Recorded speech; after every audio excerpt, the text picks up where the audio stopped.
so this is Devesh Gupta, and basically, I'm a working journalist, television journalist for long 15 or 16 years, and then suddenly I realized that okay, कुछ और भी करना चाहिए, कुछ और करते हैं। बच्चों से लगाव बहुत शुरू से था, इसके अलावा आर्ट से लगाव बहुत शुरू से था। तो पहले हमने एक after school activity school founded किया, जुगलबंदी स्टूडियोज के नाम से। वहाँ बहुत सारे बच्चे आते हैं, उनकी एज रहती है 5 years to 15 years, 16 years. They learn music, they learn vocals, they learn different instruments, and they learn drama also. I find out कि इन एक्टिविटीज के जरिए हम चाइल्ड डेवलपमेंट में एक बहुत महत्वपूर्ण भूमिका निभा सकते हैं। Then in 2016, I with my wife we founded Prelude Preschool and Daycare. यहाँ हम 2 साल से लेके और 5 साल तक के बच्चों को कैटर करते हैं। ऑब्वियसली एक अलग तरीका है हमारा काम करने का, हालांकि प्री स्कूल बहुत सारे हैं, डे केयर बहुत सारे हैं, बट हम लोग एक्टिविटी बेस्ड लर्निंग ही उनको कराते हैं। तो ये हमारा करीब 12-14 साल का एक एक्सपीरियंस है। इस दौरान बहुत सारे बच्चों से, उनके पेरेंट्स से मिलना हुआ, और उस मुलाकात के दौरान बहुत सारे एक्सपीरियंसेस भी हुए हैं, जिनके जरिए मैं हमेशा मेरे अंदर कुछ ना कुछ वैल्यू एडिशन होता ही रहता है।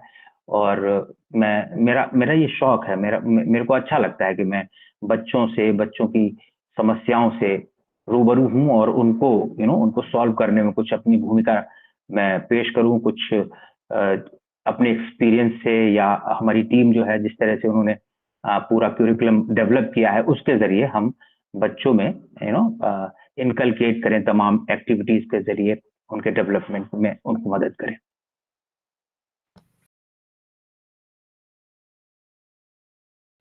एग्जैक्टली सी हम सब जानते हैं कि 5 साल तक की जो उम्र है वो उम्र है कि बच्चों का सारा डेवलपमेंट वहीं होता है, यानी पूरी जिंदगी की नींव हम इन सालों में रखते हैं।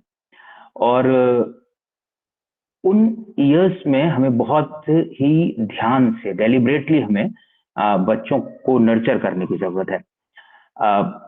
ऐसा नहीं है कि बच्चे अभी इस उम्र में आ रहे हैं, और इससे पहले भी बच्चे हुआ करते थे, हम भी कभी बच्चे थे। हालांकि उस वक्त जो पेरेंटिंग है वो इतनी चैलेंजिंग नहीं हुआ करती थी, बट अब आज के दौर में पेरेंटिंग थोड़ी चैलेंजिंग है। उसके कारण है डिजिटाइजेशन, कारण है पेरेंट्स का अपनी तमाम समस्याओं में इन्वॉल्व रहना, उनके अपने करियर्स हैं, वो समय नहीं दे पाते हैं बच्चों को, जो समय बच्चों को चाहिए, जिसकी वजह से बहुत सारे डिसऑर्डर्स बच्चों में डेवलप हो रहे हैं।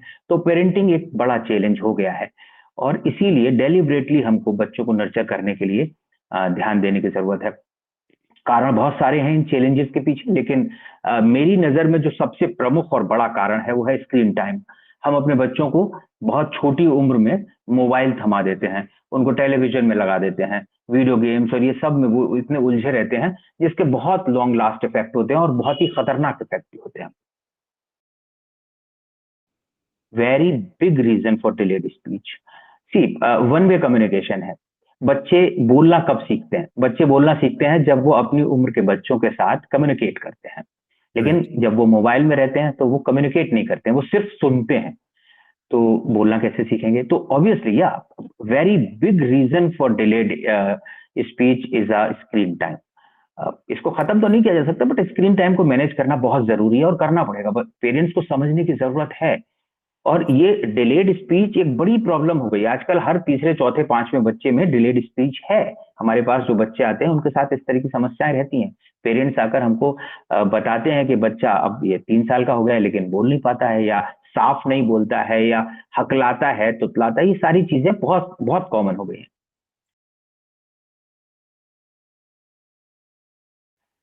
कुछ एक मुझे लगता है जो डिसऑर्डर्स हैं, हम अगर कहें कि वो उसकी वजह है, मेडिकल वजह हो सकती है, और स्पीच डिले एक बिहेवियरल इशू है। तो अगर डिसऑर्डर है तो जाहिर है उसके लिए स्पीच थेरेपिस्ट हैं, डॉक्टर्स हैं, उनके पास आपको जाना चाहिए।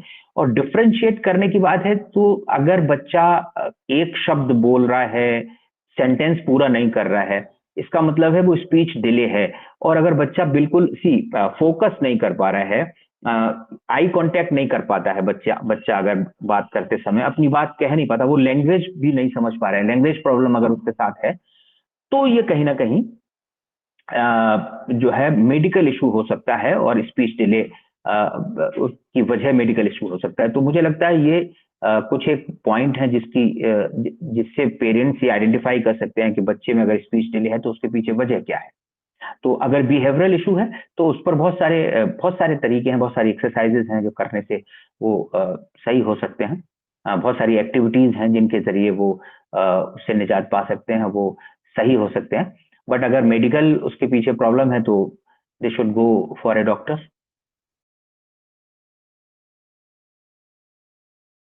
देखिए, 1 to 5 years ही एक ऐसी उम्र है जब बच्चों को बहुत कुछ बहुत कुछ उनका डेवलपमेंट होता है, और स्पीच इस दौरान ही उनको शुरू कर देनी है।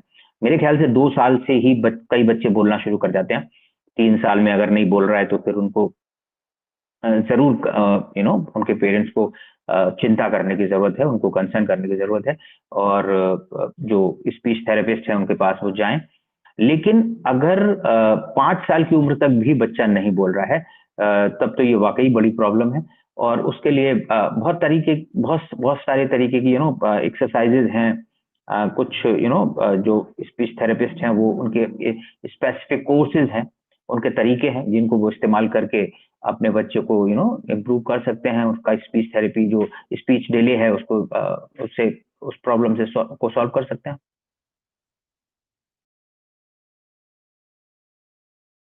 देखिए, हमारे प्ले स्कूल में जो हम सबसे ज्यादा ध्यान रखते हैं वो ये कि बहुत ही इमोशनल एटीट्यूड रखते हैं बच्चों के साथ। मैकेनिका मैकेनाइज नहीं करते, ऐसा नहीं। बहुत सारे कि हमारे पास, देखिए हमारे पास कोई ऐप नहीं है जो हम पेरेंट्स को देते हैं कि वो उससे मॉनिटर करें।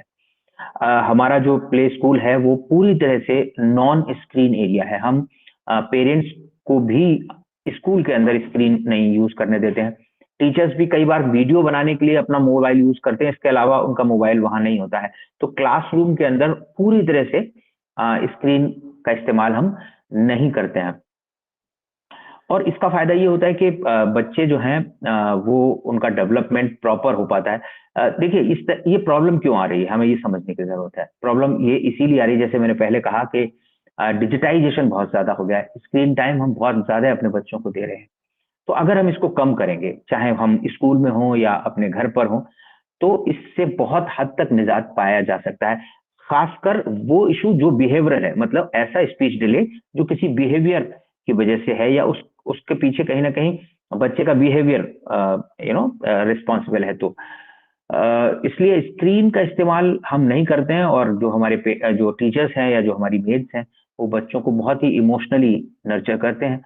और यही तरीका है सर जिससे हम बच्चों में बच्चों की परवरिश करते हैं, बच्चों को नर्चर करते हैं।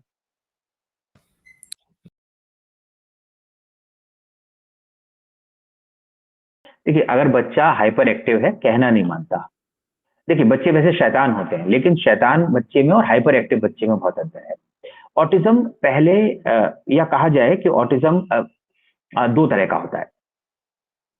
एक तो वो जो जेनेटिकली है, जिसमें रिस्पॉन्सिबल क्रोमोसोम्स हैं या जीन्स रिस्पॉन्सिबल हैं जिसके लिए, और एक वर्चुअल ऑटिज्म जिसके लिए रिस्पॉन्सिबल हम और आप हैं, यानी पेरेंट्स हैं। वो जो बिल्कुल सही कहा आपने, बच्चा खाना नहीं खा रहा है, उसके हाथ में फोन दे दिया, वो खाना खा लेगा। ये तो तरीका नहीं है। अगर हम अपने काम में बिजी हैं और बच्चा परेशान कर रहा है तो हमने उसको फोन दे दिया या टीवी ऑन कर दिया, ये तो तरीका नहीं है।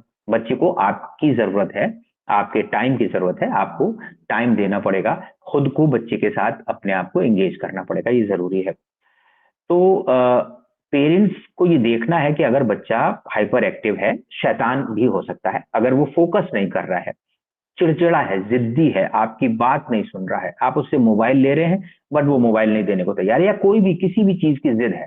बच्चे जिद्दी होते हैं, लेकिन अगर वो जिद जरूरत से ज्यादा है, अगर वो शैतान होते हैं, लेकिन अगर वो शैतानी जरूरत से ज्यादा है, तो जरूर आपको एक बार अपने डॉक्टर्स को सलाह करने की जरूरत है। इस तरह के अब बहुत सारे स्पेशल स्कूल्स हर जगह मौजूद हैं। आप जाइए, डॉक्टर से मिलिए, और उनको बताइए कि इस तरह के सिम्टम्स डेवलप हो रहे हैं बच्चे के अंदर, तो जरूर आपको मदद मिलेगी। यस।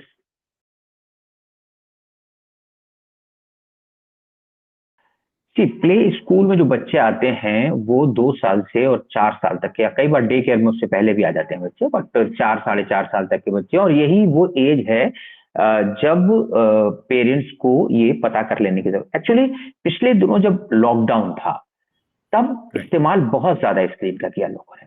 उस वक्त के जो बच्चे हैं वो उनमें बहुत ज्यादा प्रॉब्लम्स आई। अब ये प्रॉब्लम धीरे धीरे कम हो रही है, पेरेंट्स भी जागरूक हो रहे हैं, इसमें कोई शक नहीं है। लेकिन उस वक्त जो प्रॉब्लम्स आई बच्चों में, और उस वक्त जो पेरेंट्स की आदत खराब हुई और उनकी वजह से बच्चों की आदत खराब हुई, और उन बच्चों की आदत खराब होने की वजह से बच्चों में जो डिसऑर्डर्स पनपे वो बहुत खतरनाक थे। और अब धीरे धीरे हालांकि कम हो रहा है, लेकिन अभी भी ये मौजूद है। और प्री स्कूल में देखिए, इस एज ग्रुप के बच्चों को हम डिफरेंट एक्टिविटीज कराते हैं। पेरेंट्स को चाहिए, हालांकि हम स्कूल में भी वही करते हैं, पेरेंट्स को चाहिए कि बच्चों से वो जितना कनेक्ट कर सकते हैं। स्टोरी टेलिंग एक बहुत अच्छा टूल है इस क्षेत्र में। बच्चों को कहानियां बहुत पसंद भी हैं, बच्चे कहानियां सुनना पसंद करते हैं। बच्चों को स्टोरी टेलिंग के जरिए इंगेज किया जा सकता है, बच्चों को डिफरेंट टॉयज के जरिए इंगेज किया जा सकता है। खुद पर कंट्रोल करना बहुत जरूरी है। अगर आप खुद बच्चों के सामने बहुत ज्यादा स्क्रीन का इस्तेमाल करेंगे तो बच्चे कैसे नहीं करेंगे, तो वो करने की जरूरत है। तो प्ले स्कूल में ये सारी चीजें हम करते हैं, बहुत सारी एक्टिविटीज। हमारा जो क्यूरिकुलम है वो पूरी तरह से एक्टिविटी बेस्ड है। तो बहुत सारे टॉयज हैं जिनके जरिए हम बच्चों को इन्वॉल्व रखते हैं। और अगर बच्चे में बहुत ज्यादा प्रॉब्लम होती है तो हम जरूर उनको, उनके पेरेंट्स को बुलाते हैं और उनसे हम कहते हैं कि जो भी एक्सपर्ट्स थेरेपिस्ट हैं आप उनकी थेरेपी जरूर कराइए। लेकिन जनरली बच्चे बहुत हद तक प्ले स्कूल में हम सही कर लेते हैं। एकदम ठीक कह रहे हैं। बहुत सारे पेरेंट्स ऑफेंस हो जाते हैं अगर जब हम उनको ये कहते हैं कि बच्चे में कुछ प्रॉब्लम है और आपको किसी थेरेपिस्ट के पास जाने की जरूरत है। कई बार बहुत नाराज हो जाते हैं पेरेंट्स, उनको लगता है कि नहीं मेरा बच्चा। तो ये पेरेंट्स को समझने की जरूरत है और अवेयरनेस की जरूरत है। अवेयर हालांकि हो रहे हैं, लेकिन देखिए हम पहले बहुत कोशिश करते हैं कि बच्चे को थोड़ा सा आइसोलेट करके बाकी के बच्चों के साथ एक उनको अलग स्पेशल टीचर लगा के बच्चों को किसी तरह से टैकल किया जाए। और उसके बाद फिर हम धीरे धीरे उनको दूसरे बच्चों के साथ कनेक्ट कराते हैं, जिससे कि वो सोशलाइज हो। अगर उनके अंदर ऑटिज्म नहीं, मैंने कहा ना ऑटिज्म दो तरह का, अगर वो क्रोमोजोमल ऑटिज्म नहीं, एक्चुअल ऑटिज्म जिसे कहते हैं, वो जो जिसके पीछे जीन्स जिम्मेदार है। एक ऑटिज्म जिसको मैं वर्चुअल ऑटिज्म कहता हूं, वो ऑटिज्म है जो इस वजह से हुआ है क्योंकि बिहेवियर उस बच्चे के प्रति उनके पेरेंट्स का ठीक नहीं रहा, यानी वो उसने बहुत ज्यादा स्क्रीन इस्तेमाल किया है, या उसको पेरेंट्स का वो जो नर्चरिंग, प्रॉपर नर्चरिंग जिसको कहते हैं, वो नहीं मिला है। देखिए एक बहुत अच्छी चीज मैंने कहा स्टोरी टेलिंग के अलावा है, जब पेरेंट्स अपने बच्चों को टच थेरेपी देते हैं। बहुत सारे डॉक्टर्स इसको रिकमेंड करते हैं कि आप अपने बच्चे को एटलीस्ट 24 घंटे में एक बार हग कीजिए, उसको किसी ना किसी तरह से टच कीजिए, जिससे कि वो वार्मथ महसूस करेगा। और वो एक बहुत ही बेहतर चीज है। उससे बच्चों में इस तरह की जो डिसऑर्डर्स नहीं आते हैं। बट अगर आ जाता है तो फिर पेरेंट्स को बताना पड़ता है। और सही कह रहे हैं आप, पेरेंट्स बहुत ऑफेंड होते हैं, उनको ये कन्विंस करना बड़ा मुश्किल हो जाता है कई बार कि हाँ बच्चे में किसी तरह की कोई इशू है, कोई डिसऑर्डर है, जिसकी वजह से उसको किसी थेरेपिस्ट के पास जाने की जरूरत है।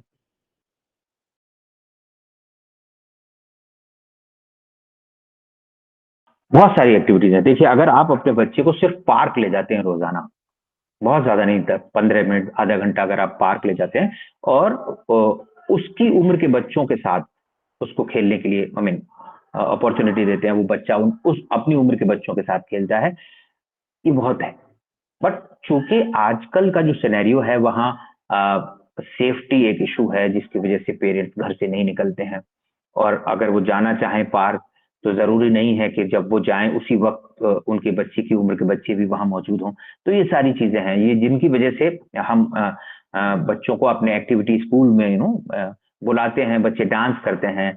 ड्रामा एक बहुत अच्छी एक्टिविटी है। ड्रामा के जरिए हम बहुत सारी आइस ब्रेकिंग एक्टिविटीज करते हैं, बहुत सारे आइस ब्रेकिंग गेम्स होते हैं, ड्रामा गेम्स होते हैं, जिनसे बच्चे बहुत कॉन्फिडेंट होते हैं, जिससे बच्चों में कम्युनिकेशन स्किल्स भी डेवलप होते हैं। और इस तरह की चीजें नहीं होती। लेकिन हाँ, ये सब कुछ आप घर पर भी कर सकते हैं, बच्चों के साथ खेल सकते हैं। बहुत छोटे छोटे, बहुत पुराने गेम्स जो हम अपने बचपन में खेला करते थे, वो आप अगर बच्चों के साथ खेलेंगे तो जाहिर है उससे बच्चों को फायदा होगा। मैं एक केस स्टडी आपके साथ शेयर करना चाहूंगा। हमारे स्कूल में बहुत पहले शुरू के दिनों में एक बच्चा आया था, पड़ोस का ही था, जिनके पेरेंट्स की जो सबसे बड़ी रिक्वायरमेंट थी वो थी कि बच्चा बोलता नहीं है, किसी भी चीज को कहता नहीं, मतलब बहुत बोलता नहीं बिल्कुल, और अगर ये बोलना शुरू कर दे तो बहुत खुश हो जाएंगे। हमारी टीम ने उसको ऑब्जर्व किया और ऑब्जर्वेशन हमारा ये था कि वो ओवर पैम्पर्ड था बच्चा, इसलिए नहीं बोलता था। तो ये भी एक कारण है। वो पा बोलता था तो मम्मी उसको पानी दे देती थी, है ना। वो इशारा करता था, मम्मा उसको खाना दे देती थी। तो जब उसको जरूरत ही नहीं है बोलने की, है ना, वो अपने पीयर ग्रुप में जाता नहीं है, घर पे अपने मम्मी पापा के साथ रहता है, और मम्मी पापा इतने पैम्पर करके उसको रखते हैं कि उसको बोलने की जरूरत ही नहीं पड़ती है, तो वो बोलकर अपनी एनर्जी क्यों वेस्ट करेगा। ये हमने ऑब्जर्व किया और उसको हमने फिर स्कूल में जब वो पानी बोलने लगा तब हमने उसको पानी दिया। शुरू में वो रोया भी, परेशान भी हुआ, और ऐसा ही हमने उनके पेरेंट्स को भी कहा, और 2 महीने के अंदर वो फटाफट बोलने लगा, और अब बहुत बोलता है, इतना बोलता है कि उनके पेरेंट कहते हैं कि सर ये चुप नहीं होता, अब तो बहुत बोलता है। तो ये भी एक वजह होती है सर स्पीच डिले के लिए।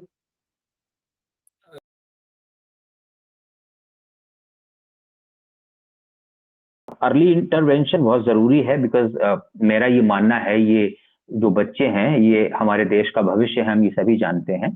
और पूरे देश हम जब बात करते हैं कि अब इकोनॉमी हमारी तेजी से दौड़ने वाली है, हम डेवलपिंग कंट्री से डेवलप्ड कंट्री बनना चाहते हैं, तो जाहिर है जब हमारा जो ह्यूमन रिसोर्स प्रॉपर नहीं होगा, ये बच्चे अगर सही तरह से इनकी नर्चरिंग नहीं होगी, ये बच्चे बड़े होंगे तो कॉर्पोरेट्स में जाएंगे, बिजनेस करेंगे, तभी वो सब चीजों को मिला के ही जीडीपी बनती है।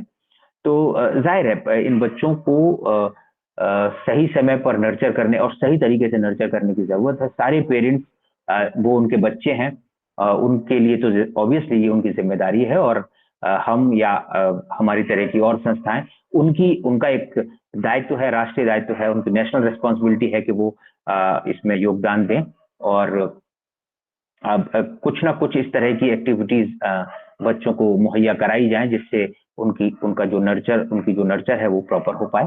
चाइल्ड डेवलपमेंट बहुत जरूरी है देश को आगे बढ़ाने के लिए, मेरा ये मानना है। और इस तरह की एक्टिविटीज जो प्ले स्कूल हैं, डे केयर्स हैं, या एक्टिविटी स्कूल्स हैं, वो करते हैं, वो बहुत जरूरी है हर बच्चे को उन एक्टिविटीज में इन्वॉल्व किया जाए। साथ ही मैं उन तमाम पेरेंट्स को ये भी कहूंगा, क्योंकि ये एक बहुत इंपॉर्टेंट पॉइंट जो आपने कहा कि पेरेंट्स ये मानने को तैयार नहीं होते हैं कि उनके बच्चे को स्पेशल एजुकेटर की जरूरत है या थेरेपिस्ट की जरूरत है। ऐसे पेरेंट्स से मैं कहना चाहूंगा कि अगर ऐसे आपको लगता है तो किसी भी तरह की ईगो या किसी भी तरह के डर को अपने अंदर, अपने मन के अंदर पनपने ना दें, और बच्चे को वहां लेकर जरूर जाएं जिसकी बच्चे को जरूरत है।